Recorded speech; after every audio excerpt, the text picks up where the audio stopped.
Hey, Brent with Brent's Runabout, checking in on week 6 and a recap of week 5 on my training plan towards my first 100 miler. So, as we've probably been wondering, how's my foot been doing? How's training been going? And training has not really been going. Let me go share my screen and I'll show you what I mean. All right, week 5 has been a lot of what you could say goose eggs or zeros in the actual running distance category and for actual total weekly. Um, which, just taking it as it is what it is. So really, I haven't ran since the 26th. So at this point, actually, that was Saturday. Today is also Saturday. So basically, been out of running for 2 weeks now. It's now easy week with week 6. I'll jump back to week 5 in a second here. And even now, I'm not probably going to do that 1 mile run straight up. One, ran out of time today. Was doing some other things. Started my certification exam. Woohoo, that's exciting. Did the practice exam the other day and passed that. So on to the actual certification exam, and probably gonna do that at least 2 sittings, maybe 3, depending on how much time I decide to devote to that over the coming work days. Anywho, hasn't left me much time today to actually get out and go for any sort of proper run or drive a bike. It's also hovering somewhere in the 40s Fahrenheit, so it's not exactly warm. Not too enticing to go out on a bike. I've been trying to stay away from longboarding, just while I think that might help from a just kind of working out the feet and joints and legs and some stability work. Any sudden needing to jump off to slow down and stop, I'm a little hesitant to do, only because I don't want to further aggravate my feet. So anywho, let's jump back to week 5 and kind of pick up where we left off last week. And so really, I'm just kind of still noticing that soreness actually in my right foot and top of my right quad. Now, from my own kind of deduction and knowing that when my left ankle was really hurting there for a while, I was really overcompensating with my right leg, like really kind of like putting a lot of weight, using that to help come slowly down on my left foot. So I'm not really doing like a full step on my left foot during that time frame.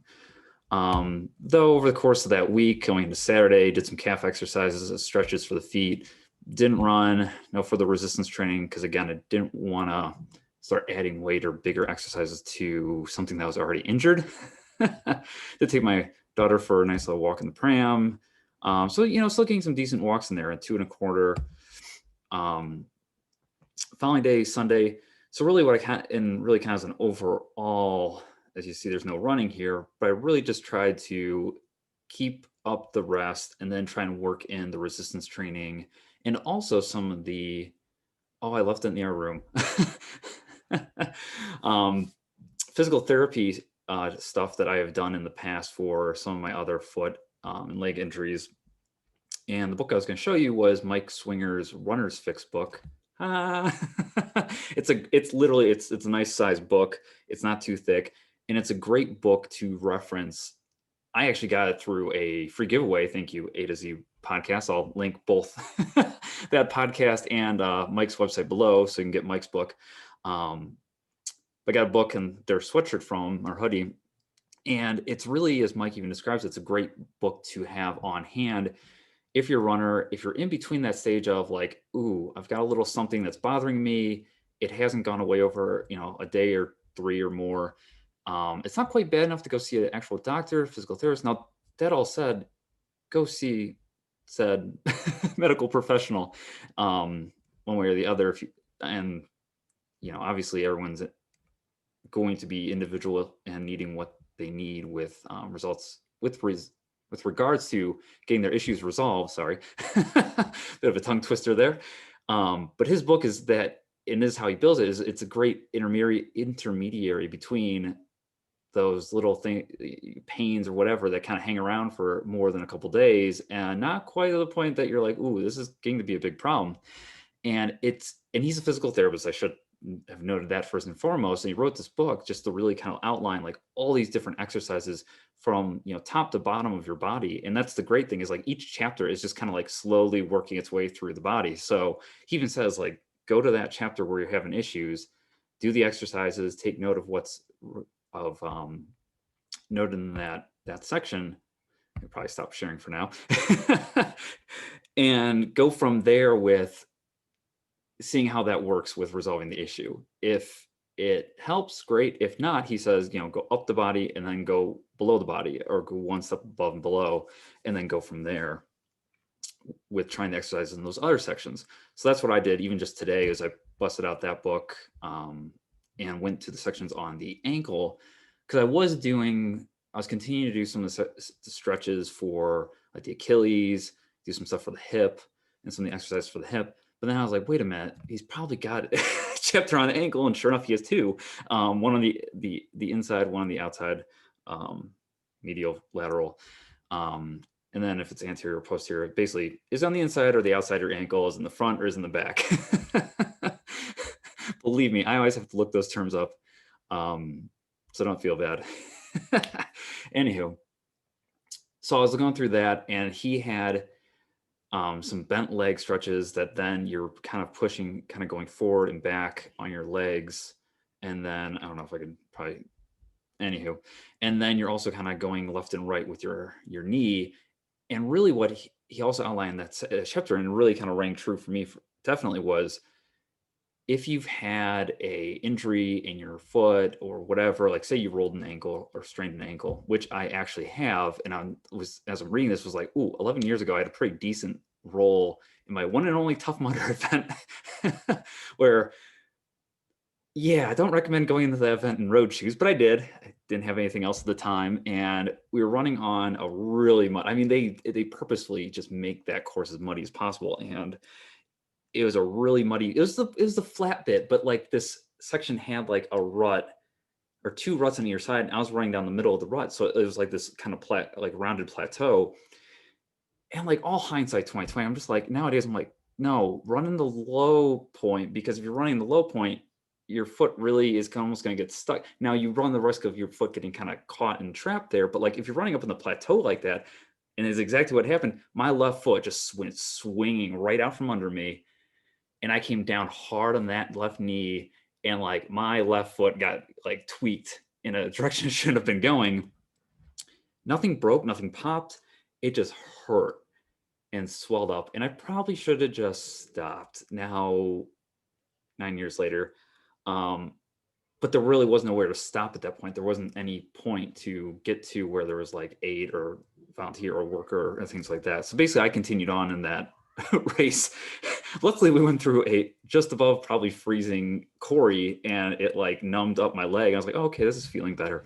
But yeah, like I remember even after that, it took some time to get that recovered. And I'm trying to recall if I went and seeked medical attention at that time for that injury. Anywho, it did eventually come around. It was actually 2012, beginning of 2012 that occurred. And it was end of 2012 in October was the first time when I ran my first road marathon in Chicago. So from my standpoint, it seemed like everything was copacetic. It was fine. Let's keep going forward. But the more I kept adding up, and I've realized this over the years, is like everything that seems to occur with my injuries always happens to be on my left side, left foot. And it would make perfect sense going back to Mike's book, where he's explaining in this section on the ankle, is like your body remembers like, oh, I got injured. And then it almost allows you to get injured more easily the next time. And it's like, no, that shouldn't be happening. And he outlines like you can do these stretches to help basically get things back in line, the bones, the ligaments, etc. So that's what I'm going to really drill in on, is trying to work on getting that stuff aligned, and then also doing the strengthening exercises. And really just to get an idea of it, I ran through all those today between the one I already outlined. And then also he talks about, just bouncing on one leg, bounce on the other leg. Then once you get that down, doing the compass drill, which is you bounce on one leg and then you're sticking the other leg out and pointing in front, like north, east, south, west. Yeah. and then do that 10 times around in a circle, and then switch legs.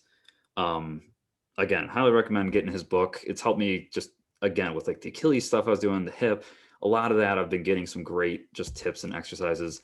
And the reason, and he said like, yeah, you could go out, you could search the internet, but like you're spending a lot more time searching the internet. And again, there's no paid endorsement here. It's just, I really do like this book. And I've actually, coming out soon will be a guest blog post by Mike himself. So him and I have kind of been in contact and, keeping tabs on each other. And it's definitely been a good relationship there. Anywho, recommend his book. Take a look at it. Again, nice little softback book. Great reference. Anywho, back to the training plan. So let me share this back out with a few minutes remaining today. So again, I've been just kind of doing more resistance training and taking it day by day. Like, okay, how's my foot feeling? Is it feeling better? Okay, maybe I'll try some more resistance training, try some more of those physical therapy exercises. And I think that's the biggest thing. And one thing I will first and foremost admit, and I'm sure other runners can admit this, is like not staying up on the physical therapy stuff. Like I've had physical therapists tell me, and it's like, yeah, you need to do these leg stretches, like the eccentric calf raises and stuff like that. Just keep doing them. Like don't really stop. And same thing with resistance training. It shouldn't just be during your training cycle. It should be year round, like working stuff in, because it is truly a use it or lose it kind of thing. And you should continue to do it to then keep that resistance training base, if not always systematically increasing on it and improving it. So you're not kind of starting back at square one or reverting back in your abilities there. So anywho, just kind of going back through and pulling out the highlights here. So again, it really kind of did become just kind of me noting like, okay, when did my foot hurt? When did it not hurt? And I recommend this as well to anybody who's not kept a training log. This is kind of just what I've always found myself doing, even with online ones I find, is I always enter or add some sort of comments section somewhere. Because to me, it's a lot to try and remember, like, oh, when did something start hurting? When did it stop hurting? Has it been hurting? Like, and this goes, when I'm also training, like, what did I eat during the long run? What did I not eat? Did I like something? Did I not like something? How much water did I drink? A lot of that I highly recommend, and you should be doing to really keep track of how training's going. So then when you come to your race, you're ready to rock and roll with all that info laid out and be like, oh, I would need to bring A, B, and C type of food, or X, Y, and Z. I need to start with this much water. Oh, and I like to add, this much percentage of coconut water to that. Oh, and don't forget the salt baggie of, pink Himalayan sea salt. Again, I'm not telling you to do that because I'm not a registered dietitian, but at the same time, you then would know, having this all noted in your training log, what you like, what works, what doesn't work. So again, just more resistance training, noting when stuff was sore, when it wasn't sore. It was weird. It was like my right foot's finally coming around. I still know some tightness in where that was kind of overworked. And the outer left side of my left ankle has been kind of gone away, but then it kind of came back at the base of my Achilles and kind of slightly left. So it's like stuff's just kind of like moving around. So I've been resting, letting that stuff really truly heal. And if you're part of the newsletter, I've kind of outlined that like I'm kind of at the point where it's like, is this my body just telling me? And I've mentioned last week, do I need to pick another goal? Get something else going? Or, obviously need to let this rest fully heal and then come back to it. But I think also the big thing that I got from Mike's book today was not only letting it heal and rest, but then also knowing how to get it back into a good working shape, so it's not a reoccurring theme over and over again. So anywho, got to wrap this up. Did go for a walk last night just to start the week off. So I'm kind of not as much sticking to my training plan as much as I probably would be, but I'm not too worried about that. And I think once everything starts coming around, I'll then reassess, sit down again, and then be like, okay, where am I at? How many days have I actually missed? I mean, it's been 2 weeks. Do I just need to kind of really start back a little bit and go back a few weeks, or just kind of reassess how often I'm working out and just do like an every other day kind of thing? Anywho, hope you found this exciting. Hope you've enjoyed it. Let me know below. Also, be sure to sign up for our weekly newsletter that goes out every Thursday with some fun, awesome information. Check out our blog, also links below. And yeah, until next week, happy running.